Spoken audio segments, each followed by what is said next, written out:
خواتین کا دیکھنا کیسا ہے، تو اس بارے میں اصولی حکم تو یہ ہے کہ خواتین کو فتنے کا اندیشہ ہو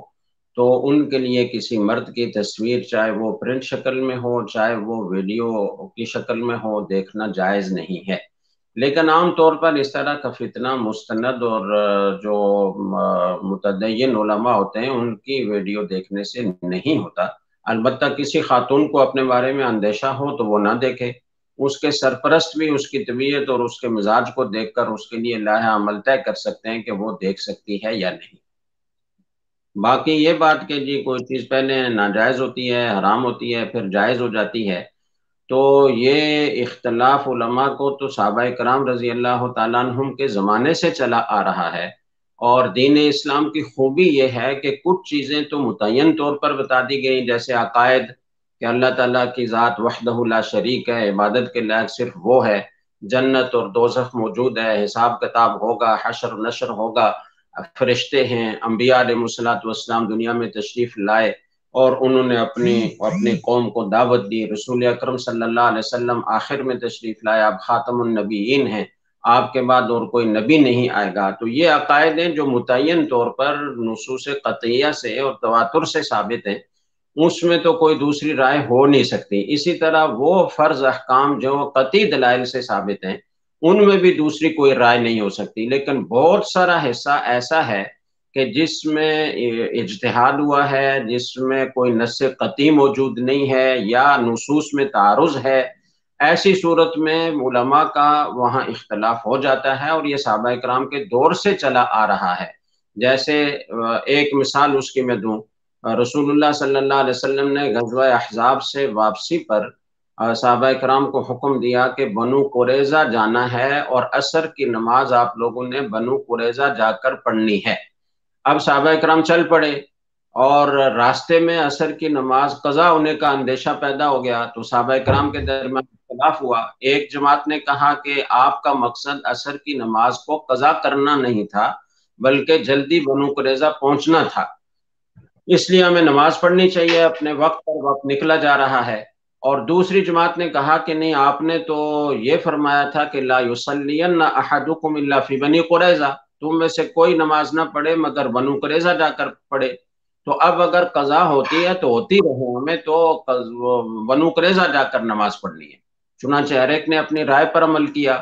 آپ صلی اللہ علیہ وسلم کو جب اس پورے واقعے کی اطلاع دی گئی تو آپ نے کسی ایک کی ملامت نہیں کی، دونوں کی تصویب فرمائی کہ تم نے ٹھیک کیا۔ ایک نے جس نے کہا تھا کہ اسی طرح کا ایک اور واقعہ ہے کہ سفر میں صحابہ کرام رضی اللہ تعالیٰ عنہم میں سے دو حضرات تھے، تو راستے میں پانی نہیں تھا اور انہوں نے تیمم کر کے نماز پڑھی۔ تیمم کرنے کے بعد اور نماز پڑھنے کے بعد آگے چل کر تو وقت کے اندر اندر پانی مل گیا، تو ایک نے کہا کہ اب پانی مل گیا تو وہ تیمم والی نماز تو معتبر نہیں ہوئی، اب وضو کر کے ہمیں دوبارہ نماز پڑھنی چاہیے۔ چنانچہ انہوں نے وضو کیا، دوبارہ نماز پڑھی۔ دوسرے صحابی نے کہا کہ ہم نے پانی نہ ملنے کی وجہ سے تیمم کر کے نماز پڑھی تھی تو وہ ہو گئی، اب دہرانے کی ضرورت نہیں ہے۔ آپ صلی اللہ علیہ وسلم کو جب یہ واقعہ بتایا گیا تو آپ نے جنہوں نے تیمم کر کے نماز پڑھی تھی اور دہرائی نہیں پانی ملنے پر، تو ان کو فرمایا کہ اصبت السنہ،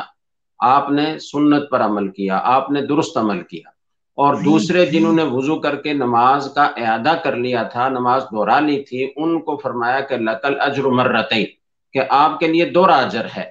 تو اس ساری تفصیل سے یہ معلوم ہوا کہ کچھ احکام تو قطعی ہیں، ان میں تو دوسری رائے کی کوئی گنجائش نہیں ہوتی، اور کچھ احکام ایسے ہیں کہ جن میں قطعی دلائل موجود نہیں ہوتے اور اس میں اجتہاد کی گنجائش ہوتی ہے۔ ایسے مسائل کو مسائل مجتہد فیہا کہا جاتا ہے، مختلف فیہا کہا جاتا ہے۔ ان میں اختلاف صحابہ کرام سے کے دور سے ہوا، اور خود رسول اللہ صلی اللہ علیہ وسلم نے اس اختلاف کی حوصلہ افزائی فرمائی تاکہ امت کسی تنگی میں نہ پڑے اور ان کے لیے وسعت پیدا ہو۔ تو ایسا اختلاف امت میں ہمیشہ رہا ہے اور یہ رحمت اور وسعت ہے، یہ کوئی بری بات نہیں ہے۔ جی ماشاءاللہ، کافی وضاحت کے ساتھ اور تفصیل کے ساتھ آپ نے جواب دیا۔ اللہ پاک آپ کے علم میں مزید برکت عطا فرمائے۔ ناظرین سے گزارش ہے کہ وہ لوگ بھی اپنے سوالات ہم سے کمنٹ سیکشن میں پوچھ سکتے ہیں، ان باکس میں بھی۔ اسی طرح لائیو سوال آج ہمارے پاس بھٹ شازیہ سری نگر کشمیر سے پوچھتی ہے، کیا عورت کا جاب کرنا جائز ہے؟ دیکھیں، عورت کا نان نفقہ جب تک وہ والدین کی کفالت میں ہوتی ہے تو ان کے ذمہ ہوتا ہے، اور جب اس کی شادی ہو جاتی ہے تو اس کا نان نفقہ، اس کے تمام ضروری اخراجات وہ شوہر کے ذمہ ہوتے ہیں۔ اس لیے عام حالات میں عورت کو جاب نہیں کرنی چاہیے، بلکہ اپنے امور خانہ داری میں مشغول لینا چاہیے اور اپنے بچوں کی اچھی تعلیم و تربیت کا اہتمام کرنا چاہیے۔ لیکن بعض اوقات یہ ہوتا ہے کہ کسی خاتون کے لیے کوئی صورت نہیں ہوتی کفالت کی، اور اسے شدید ضرورت ہوتی ہے، چاہے شوہر موجود ہے لیکن اس کے پاس اتنے وسائل نہیں ہیں، روزگار نہیں ہے، یا روزگار ہے لیکن اس سے اخراجات پورے نہیں ہوتے، اور مجبوری ہے کہ ضروری اخراجات کے لیے بھی وسائل مہیا نہیں ہیں، تو ایسی مجبوری کی صورت میں عورت کو دن دن میں جاب کرنے کی گنجائش ہے۔ جی، یہ ایک سوال ہمارے ساتھ بات لائیو اور اسٹریم پر۔ ایک بات اور بھی ہے، وہ یہ کہ مجبوری کوئی نہیں ہے، لیکن بعض شعبے ایسے ہیں کہ اس میں خواتین کے نہ ہونے سے خود معاشرے کی خواتین کو بہت زیادہ دقت پیش آئے گی۔ مثال کے طور پر میڈیکل کا شعبہ ہے، اب اگر اس میں کوئی لیڈی ڈاکٹر نہ ہو تو ظاہر ہے کہ ساری خواتین کو مردوں کو دکھانا پڑے گا، اور بعض اوقات بیماریاں ایسی ہوتی ہیں کہ اعضائے مستورہ کو دیکھنے کی ضرورت پیش آتی ہے، آپریشن کی ضرورت پیش آتی ہے، بعض ٹیسٹوں کی ضرورت پیش آتی ہے جس میں انسانی ہاتھ کا عمل دخل ہوتا ہے۔ تو ایسی صورت میں اگر ہم یہ کہیں کہ عورت کے لیے کسی طرح بھی ڈاکٹر بن کر جاب کرنا جائز نہیں ہے یا اپنی پریکٹس کرنا جائز نہیں ہے، تو یہ ساری خواتین وہ مردوں کے سامنے بے پردہ ہونے پر مجبور ہوں گی۔ تو اس طرح کے جو شعبے ہیں کہ جس میں خواتین ہی کے لیے خواتین کی خدمات کی ضرورت ہوتی ہے، وہ ان شعبوں کو بھی اختیار کیا جا سکتا ہے، اور اس میں یہ بھی شرط نہیں ہے کہ اس کے لیے کفالت کا کوئی انتظام نہ ہو۔ کفالت کا انتظام ہونے کے باوجود اس طرح کی جاب جس سے معاشرے کی خواتین کو ریلیف ملے اور ان کے لیے آسانی پیدا ہو جائے۔ جی مفتی صاحب، آج کے لائیو اسٹریم کا ایک اور سوال ہے کہ محمد فیضان اسلام آباد سے پوچھتے ہیں کہ اسائنمنٹ بنا کر پیسے لینا کیسا ہے؟ جیسے بہت سے ملکوں میں اسٹوڈنٹس اپنی اسائنمنٹس خود نہیں بناتے، کسی اور سے بنواتے ہیں، تو اس طرح پیسہ لینا کیسا ہے؟ اگر یہ انکم جائز نہیں ہے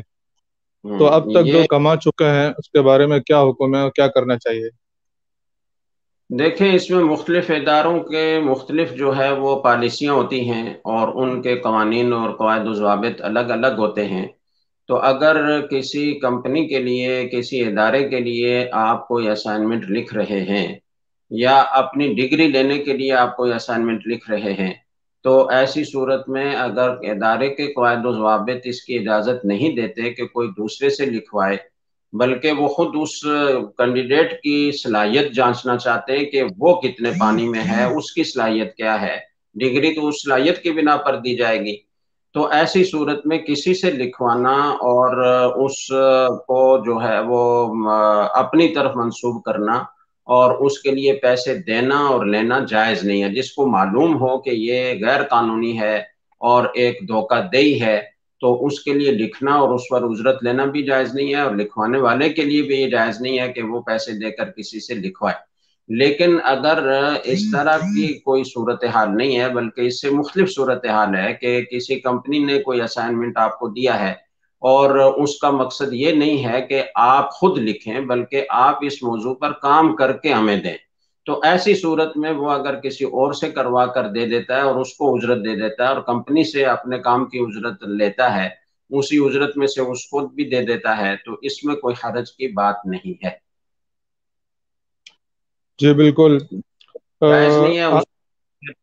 جس صورت میں جائز نہیں ہے اس صورت میں یہ کمائی حرام ہوگی اور اس کا صدقہ کرنا لازم ہوگا۔ اگر یکمشت صدقہ نہ کر سکے تو قسطوں میں اور تھوڑا تھوڑا کر کے صدقہ کرے۔ صاحب، یہ آج کی لائیو اسٹریم میں طیب یونس یو ایس اے سے ہم سے پوچھتے ہیں کہ کیا دوسری شادی کے لیے پہلی بیوی کو کاغذات سے نکال کر ایک طلاق کی نیت سے، یعنی جن ملکوں میں دو شادیاں نہیں کر سکتے ایک ساتھ، تو ایک ہیلے کے طور پہ اگر وہ کہہ رہے ہیں کہ ہم ایک بھی پہلی بیوی کو ایک طلاق کی نیت سے کاغذات سے نکال دیں تاکہ دوسری شادی کاغذات میں ہو جائے، جائز ہو جائے، تو کیا ایسا کرنا جائز ہے؟ اور کیا ایک طلاق سے ایک ہی طلاق واقع ہوگی یا 3 واقع ہو جائیں گی؟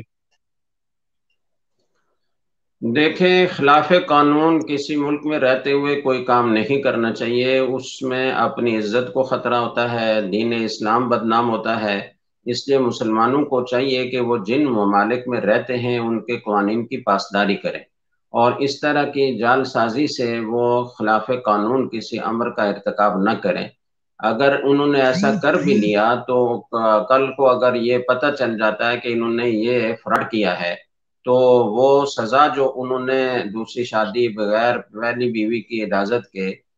ممنوع قرار دے رکھی ہے یا مطلقاً ممنوع قرار دے رکھی ہے، تو وہ قانون حرکت میں آئے گا اور آپ کی بدنامی بھی ہوگی، آپ کی عزت بھی داؤ پر لگے گی اور اسلام بھی بدنام ہوگا۔ اس لیے اس طرح نہیں کرنا چاہیے۔ البتہ فی نفسی ہی شرعی مسئلہ یہ ہے کہ دوسری شادی اگر بغیر پہلی بیوی کو طلاق دیے نہیں ہو سکتی، اور اس بنا پر وہ کوئی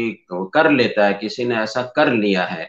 تو پہلی بیوی کو اگر اس نے ایک طلاق دی ہے تو ایک ہی طلاق واقع ہوگی، اور صریح طلاق کے الفاظ سے دی ہے تو یہ طلاق رجعی ہوگی، اور عدت کے دوران اسے رجوع کرنے کا حق حاصل ہوگا۔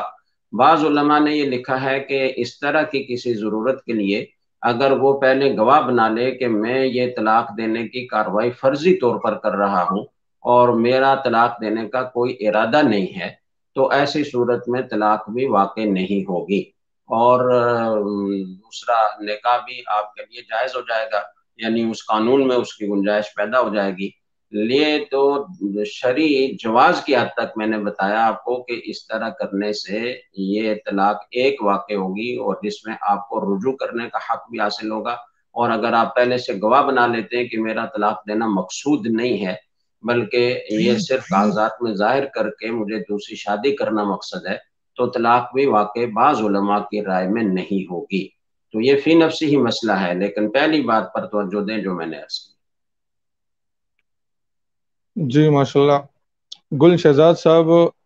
ایبٹ آباد سے پوچھتے ہیں، یہ سوال بھی لائیو اسٹریم میں آیا ہے کہ محرم میں ہمارے کچھ عزیزوں کی شادی ہے، اس پہ لوگ تنقید کر رہے ہیں، آپ ہمیں کچھ آئیڈیاز بتائیں جو صحابہ سے ثابت ہو اور حضور صلی اللہ علیہ وسلم سے ثابت ہو۔ دیکھیں، یہ مسئلہ پہلے اس میں نشریات میں بیان ہو چکا ہے کہ محرم ایک مقدس اور محترم مہینہ ہے، بابرکت مہینہ ہے، فضیلت والا مہینہ ہے، تو فضیلت والے مہینے میں تو شادی کرنا باعث برکت ہوگا۔ اس کو ناجائز اور حرام قرار دینا یا منحوس سمجھنا یا بے برکتی کا ذریعہ سمجھنا، یہ بالکل بے اصل اور بے بنیاد بات ہے۔ اسلام میں اس کا کوئی تصور نہیں ہے۔ اور دوسری بات یہ ہے کہ خود رسول اکرم صلی اللہ علیہ وسلم کے بعد نکاح محرم میں ہوئے، اور صحابہ کرام میں سے کئی حضرات نے محرم میں شادیاں کی ہیں، تو لہٰذا یہ بے بنیاد ایک عقیدہ بن گیا لوگوں کا جس کی اصلاح ضروری ہے۔ جی سید عبداللہ احمد کراچی سے پوچھتے ہیں کہ شادی کتنی عمر میں کریں؟ یہ بھی لائیو اسٹریم میں پوچھا گیا۔ دیکھیں، اصل حکم شریعت کا تو یہ ہے کہ جب اولاد بالغ ہو جائے تو والدین کی ذمہ داری ہے کہ وہ اس کا نکاح کر کے دیں۔ والدین کی ذمہ داری ہے کہ بچہ پیدا ہو اس کا اچھا نام رکھیں، اس کی اچھی تعلیم و تربیت کا انتظام کریں، اور جب وہ بالغ ہو جائے تو اس کا نکاح کروائیں۔ فَزَوِّجُوهُ وَإِن لَّمْ يُزَوِّجُوهُ، اگر انہوں نے اس کا نکاح نہیں کرایا اور وَأَصَابَ إِثْمًا فَإِثْمُهُ عَلَى وَالِدِهِ، اگر انہوں نے کسی گناہ کا ارتکاب کر لیا شادی نہ ہونے کی وجہ سے، جبکہ شادی کے لیے کوئی رکاوٹ نہیں تھی، اور جو چیزیں ہم نے آج کل بہت اپنے اوپر لازم کر رکھی ہیں کہ شادی کے لیے یہ بھی ہونا چاہیے، یہ بھی ہونا چاہیے، یہ بھی ہونا چاہیے، اور اتنی بڑی جاب ہونی چاہیے، اتنا سرمایہ ہونا چاہیے، تو ان کا شریعت سے کوئی تعلق نہیں ہے۔ اگر آپ کو نان نفقہ ادا کرنے کی استطاعت حاصل ہے تو آپ کو شادی جتنی جلد بالغ ہونے کے بعد کریں اتنا بہتر ہے۔ لیکن بعض اوقات یہ ہوتا ہے کہ 15-16 سال کی عمر میں بچہ بالکل ان میچور ہوتا ہے، اور اس کی شادی کرا دی جائے تو بعض اوقات وہ بہت سارے مسائل پیدا ہو جاتے ہیں، اور پورے معاشرے میں ایک میرا روی، یا آپ یہ کہیے کہ ناتجربہ کاری کی وجہ سے ایسے حالات پیدا ہو جاتے ہیں کہ پھر اس حکم شرعی کا لوگ مذاق اڑانے لگتے ہیں، یا یہ کہ ان کا ایمان متزلزل ہوتا ہے۔ تو اس لیے لڑکے لڑکے اور لڑکی لڑکی پر بھی اس کا دار و مدار ہے کہ ان کی سمجھ بوجھ، ان کا شعور کتنا ہے۔ اگر فوراً بالغ ہونے کے بعد وہ اس قابل نہیں ہے کہ اپنا گھر سنبھال سکیں، اپنے بیوی کو سنبھال سکیں، بچوں کو سنبھال سکیں، تو مناسب انتظار کیا جا سکتا ہے، 18 سال تک لے جا سکتے ہیں، 20 تک لے جا سکتے ہیں، لیکن اس سے زیادہ تاخیر اپنے اختیار سے نہیں کرنی چاہیے۔ جی، یہ ایک سوال ہے کہ جمال احمد راولپنڈی سے پوچھتے ہیں کہ قربانی کا گوشت محرم سے پہلے ختم کرنا ضروری ہوتا ہے؟ نہیں، کوئی ضروری نہیں ہوتا، جب تک آپ کا دل چاہے کھا سکتے ہیں، البتہ طبی لحاظ سے دیکھ لیں کہ کتنا عرصہ ذخیرہ کیا جا سکتا ہے گوشت کو، اور وہ کب صحت کے لیے مضر ہو جاتا ہے، اس سے پہلے پہلے ختم کر لیں۔ جی بالکل، یہی گل شہزاد صاحب ایبٹ آباد سے پوچھتے ہیں کہ عقیقے کا گوشت اس کے چاول پکا کر لوگوں میں تقسیم کرنا یہ بہتر طریقہ ہے یا کوئی اور بہتر طریقہ ہے؟ دیکھیں، بہتر طریقہ تو یہ ہے کہ آپ کچا گوشت لوگوں کو دے دیں تاکہ وہ اپنے ذوق کے مطابق اسے بنا کر کھا لیں، اور ہر گھر میں اتنا دیں کہ وہ گھر کے افراد کے لیے پورا ہو سکے۔ چاول بنا کر یا بریانی بنا کر دینا یہ اس لیے زیادہ بہتر نہیں ہے، جائز تو ہے لیکن بہتر اس لیے نہیں ہے کہ ہو سکتا ہے کہ جن کو آپ دے رہے ہوں اس میں ایسے مریض لوگ موجود ہوں جو چاول نہ کھاتے ہوں، جو بریانی نہ کھا سکتے ہوں، تو اس لیے لوگوں کو کچا گوشت دینا چاہیے، وہ اپنے ذوق کے مطابق پکا کر کھا لیں۔ جی، عبدالرزاق صاحب یہ انڈیا سے پوچھتے ہیں کیا فجر کی فرض نماز کی جماعت شروع ہونے کے بعد سنت پڑھنا چاہیے؟ جی، سنت پڑھنا چاہیے، چونکہ فجر کی سنتوں کی بہت زیادہ تاکید ہے، اور صحابہ کرام رضی اللہ تعالیٰ عنہم سے، کئی صحابہ کرام سے یہ منقول ہے کہ جماعت کھڑی ہوتی تھی اور وہ سواری کے پیچھے، یعنی ستون کے پیچھے، کسی دیوار کے پیچھے سنتیں فجر کی پڑھا کرتے تھے۔ تو جس حال میں نماز ہو رہی ہے وہاں پڑھنا تو مکروہ ہے، اور جتنا جماعت کے قریب ہوں گے اتنی کراہت شدید ہوتی جائے گی، اس لیے برآمدے میں پڑھیں، صحن میں پڑھیں، کسی ستون کے پیچھے پڑھیں۔ سب سے بہتر طریقہ یہ ہے کہ قیام جماعت کا وقت تو معلوم ہوتا ہے، تو اگر آپ کو تاخیر ہو گئی ہے تو آپ سنت فجر کی گھر سے پڑھ کر آئیں اور آ کر جماعت میں شریک ہو جائیں۔ سجاد صاحب سعودی عرب ریاض سے پوچھتے ہیں کہ شرط لگانا کیسا ہے؟ جیت یا ہار کی صورت میں کھانا کھلانا یا کیش دینا یا کوئی اور کام کرنا کیسا ہے؟ جائز نہیں ہے، دونوں ٹیموں کو اگر انعام کے طور پر کچھ دیا جائے تو اس کی تو گنجائش ہے، لیکن باقاعدہ شرط کر کے اس طرح کرنا ٹھیک نہیں۔ جی، آصفہ سلطانہ پوچھتی ہیں کہ عقیقہ بیل میں حصہ ڈال کر کیا جا سکتا ہے؟ میں نے پڑھا ہے کہ لڑکے کے عقیقے میں 2 سر قربان کرنے ہوتے ہیں، 2 سر۔ دیکھیں، وہ 2 سر جب بڑے جانور میں حصہ لیا جاتا ہے تو جیسے قربانی میں اگر کوئی بکرا یا بکری ذبح کرتا ہے یا دمبا ذبح کرتا ہے تو وہ 1 سر قربان کرتا ہے، تو اسی سر کے قائم مقام بڑے جانور میں 7 آدمیوں کا حصہ، ایک ایک حصہ ہوتا ہے۔ تو جس طرح قربانی میں جائز ہے اس طرح عقیقے میں بھی اس کی گنجائش ہے، البتہ بہتر صورت یہ ہے کہ آدمی بکرا یا دمبا وغیرہ لے کر عقیقہ کرے، لڑکے کے لیے 2 اور لڑکی کے لیے 1۔ جی بالکل، یہ محمد فیضان صاحب اسلام آباد سے پوچھتے ہیں کہ ایک شخص کے والد صاحب نے ساری عمر جو جاب کی ہے وہ کنونشنل بینک میں کی ہے، تو اب وہ ریٹائر ہو گئے ہیں، تو بیٹے کے اوپر بھی وہی کمائی خرچ کی ہوئی ہے انہوں نے، تو اب بیٹے کو کیا کرنا چاہیے کہ وہ اس سودی کمائی کا گناہ اور عذاب کو ختم کر سکے اپنے اوپر سے بھی اور والد صاحب دونوں سے؟ تو اس کے لیے کیا کرنا چاہیے؟ اور کیا والد صاحب کو بتانا ضروری ہے کہ میں آپ کی کمائی کو صاف کر رہا ہوں؟ والد صاحب اصل میں اس کمائی کو بیٹا صاف کر نہیں سکتا، وہ تو والد ہی صاف کر سکتے ہیں، اور والد صاف کرنے کا طریقہ اب یہ ہے کہ اگر کنونشل بینک میں ان کی جاب ایسی تھی کہ جس میں سود کا لین دین، اس کی نگرانی، اس کی لکھت پڑھت ہوتی تھی، تو ان کی وہ کمائی حرام تھی، اور اب جب پوری زندگی انہوں نے کمائی کی اور اسے خرچ کر ڈالا، تو اب وہ عزم کریں کہ میں جائز کوئی ذریعہ آمدن اختیار کروں گا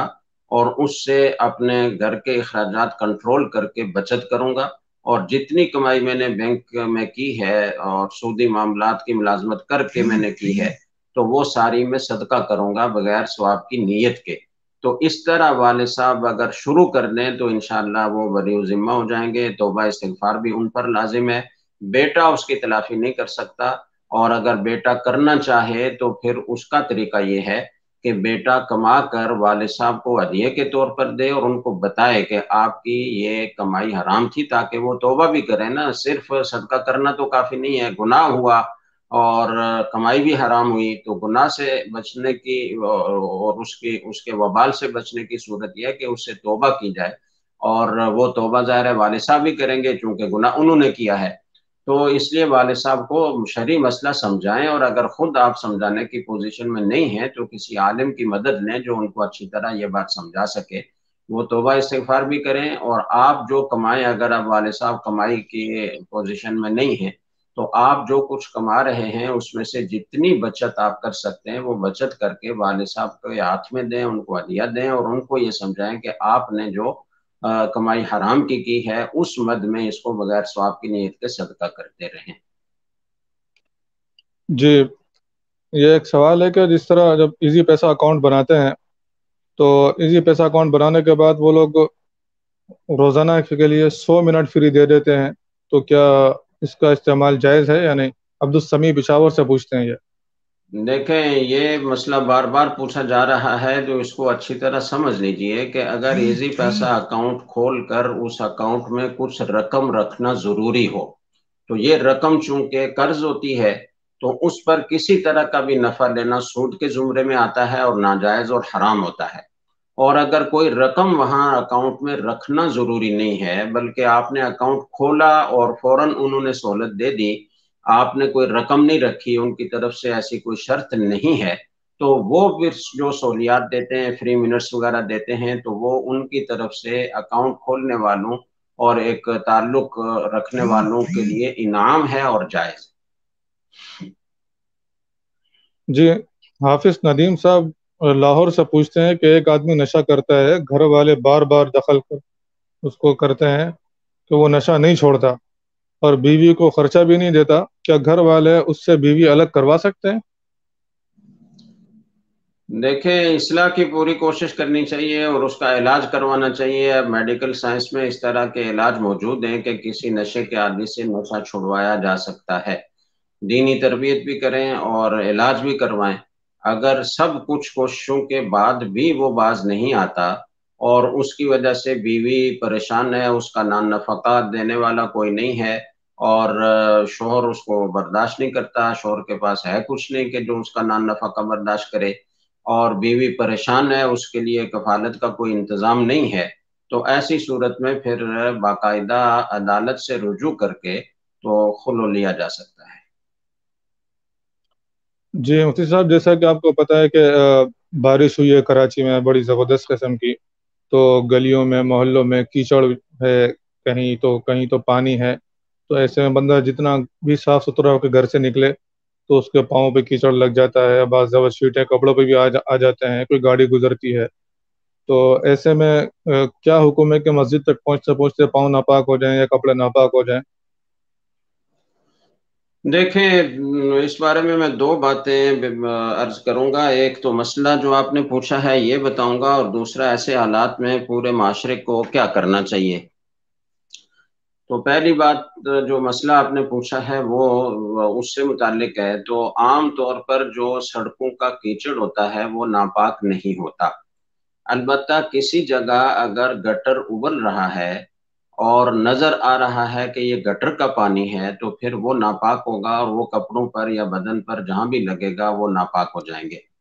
لیکن اگر پانی جیسے تیز بارش پچھلے دنوں میں ہو رہی تھی اور پانی جاری تھا، جیسے کوئی نالا بہ رہا ہو، تو اس طرح کا جاری پانی، اگرچہ اس میں کچھ ناپاک پانی بھی شامل ہو لیکن زیادہ تر پانی بارش کا تھا، تو اس لیے اس طرح کا جاری پانی ناپاک نہیں ہوتا. وہ اگر کپڑوں پر لگ جائے یا بدن پر لگ جائے تو وہ ناپاک نہیں ہوتے. یہ تو مسئلہ تھا اور جو آپ نے پوچھا. دوسری بات جو میں کہنا چاہتا ہوں وہ یہ ہے کہ یہ اللہ تعالیٰ کی طرف سے ایک عذاب کی شکل ہے. اللہ نے تو بارش کو رحمت بنایا تھا اور وہ رحمت ہی ہے، لیکن ہم نے اپنی بد انتظامیوں کی وجہ سے اپنے لیے اس کو عذاب بنا دیا ہے. تو اس بارے میں ایک تو حکومت کی ذمہ داری ہے کہ وہ اپنے فرائض پورے کرے اور عوام کو اس مشکل سے بچانے کے لیے جو بھی اقدامات ضروری ہیں وہ کرے. دوسری ذمہ داری، چونکہ حکومت بھی اس وقت اس پوزیشن میں نہیں ہے کہ وہ سب لوگوں تک پہنچ سکے اور ان کی مشکلات کو دور کر سکے. حکومت کی اپنی بد انتظامیوں کی وجہ سے ڈھانچہ ہی سارا تباہ و برباد ہے، تو یہ توقع نہیں کی جا سکتی کہ حکومت سب لوگوں کو سہولت فراہم کر سکے گی اور ان کو اس مشکل سے نکال سکے گی. ایسی صورت میں معاشرے کے سارے افراد پر لازم ہے کہ وہ مل جل کر اس مشکل سے میں ایک دوسرے کی مدد کریں، اور جو لوگ دوسروں کی مدد کے لیے جو بھی صورت اختیار کر سکتے ہیں، جہاں کھانے کی ضرورت ہے وہاں کھانا پہنچائیں، جہاں پانی کی ضرورت ہے وہاں پانی پہنچائیں، جہاں لوگوں کو وہاں سے نکالنے کی ضرورت ہے ان کو وہاں سے نکالنے میں مدد کریں. جیسے آرمی اور نیوی کے جوان لگے ہوئے ہیں، رینجرز کے جوان لگے ہوئے ہیں اور لوگوں کو نکال رہے ہیں، تو ایسے ہی بہت ساری تنظیموں کے نوجوان بھی لگے ہوئے ہیں اور وہ بھی اپنی وسعت کے مطابق کوشش کر رہے ہیں. ان کو اور زیادہ بڑھ چڑھ کر اس میں حصہ لینا چاہیے، اور وہ افراد جو کسی تنظیم کے کا حصہ نہیں ہیں ان کو بھی آگے بڑھ کر اس موقع پر لوگوں کے ساتھ تعاون کرنا چاہیے اور ان کی مشکلات کو آسان کرنے کے لیے اپنا کردار ادا کرنا چاہیے. یہ وقت ایسا ہے کہ ہمیں اجتماعی طور پر سب کو مل جل کر اس مشکل وقت سے نکلنا ہے. ایک کام تو یہ ہے، اور دوسرا کام یہ ہے کہ اللہ تعالیٰ کی طرف رجوع کرنا، توبہ استغفار کرنا، اللہ تعالیٰ سے مدد طلب کرنا، یہ ہماری ذمہ داری ہے. رسول اکرم صلی اللہ علیہ وسلم جب زیادہ بارش ہو جائے اور زیادہ آندھی اور طوفان ہو تو آپ نے جو دعائیں تلقین فرمائی ہیں ان کا اہتمام کرنا چاہیے. اللہم لا تقتلنا بغضبک ولا تہلکنا بعذابک وعافنا قبل ذلک. اسی طرح جب بہت زیادہ بارش ہو تو اس وقت اور تباہی ہو رہی ہو اسے، تو اس وقت اللہم حوالینا لا علینا، اللہم علی الاکام والضراب وبطون الاودیۃ ومنابت الشجر، یہ دعا مانگنی چاہیے. اللہم صیبا نافعا غیر ضار، اللہم سقیا رحمہ لا سقیا عذاب، یہ دعائیں مانگنے کا اہتمام کرنا چاہیے. اس کے علاوہ لا الہ الا انت سبحانک انی کنت من الظالمین، مصیبت سے اور غم اور پریشانی سے بچنے کے لیے یہ بھی بہت ہی مجرب عمل ہے. حضرت یونس علیہ السلام نے مچھلی کے پیٹ میں یہ وظیفہ پڑھا تھا، اللہ تعالیٰ نے اس کی برکت سے ان کو نجات عطا فرمائی. وَكَذَلِكَ نُنْجِ الْمُؤْمِنِينَ، اور اللہ نے فرمایا کہ اسی طرح مومنین کو مشکلات سے بچاتے ہیں اور نجات دیتے ہیں. تو جو بھی اس کا اہتمام کرے گا انشاءاللہ وہ مشکل سے نکلے گا. تو ان دعاؤں کا بھی اہتمام کرنا چاہیے، سبحان اللہ و بحمدہ، اور سبحان اللہ والحمد للہ لا الہ الا اللہ واللہ اکبر، اور درود شریف، وہ بھی غموں اور پریشانیوں سے بچنے کے لیے بہت مجرب ہے. اور بعض روایات میں آتا ہے کہ جب آپ درود شریف کا اہتمام زیادہ کریں گے تو آپ کا غم بھی دور ہوں گے اور آپ کے گناہ بھی معاف ہوں گے. تو اس لیے ان چیزوں کا اہتمام کرنے کی ضرورت ہے. یہ ہمارے گناہوں کی سزا ہے جو ہم بھگت رہے ہیں، اور ہماری جو بد انتظامی ہے، کرپشن ہے، جو ہم نے اپنے ملک کے ساتھ غداری کی ہے، یہ اس کا وبال ہے جو پوری قوم بھگت رہی ہے. ہر آدمی اپنے گریبان میں جھانک کر اپنے اعمال کا محاسبہ کرے اور گناہوں سے سچی توبہ کرے، رجوع اللہ کا اہتمام کرے اور اللہ سے مدد طلب کرے. جزاک اللہ مفتی صاحب، وقت دینے کے لیے شکریہ. درسقرآن.com کے لیے انشاءاللہ اگلے پروگرام میں اگلے نشست میں حاضر ہوں گے. جزاکم اللہ، اکرمکم اللہ. السلام علیکم ورحمۃ اللہ. وعلیکم السلام ورحمۃ اللہ وبرکاتہ. جی ناظرین، آج کا پروگرام میں ہمارے ساتھ موجود تھے مفتی محمد صاحب. جیسا کہ آپ کو پتہ ہے کہ ہم آپ کے سوالات مفتی صاحب کے سامنے پیش کرتے ہیں، آپ کے سوالات کے جوابات دیتے ہیں. تو اسی طرح جن لوگوں کے سوالات رہ گئے ہیں لائیو اسٹریم میں جنہوں نے پوچھا، تو انشاءاللہ تعالی ہم ان کے سوالات جمعہ والے دن مفتی عبد المنان صاحب ہمارے ساتھ ہوں گے دارالعلوم کراچی سے،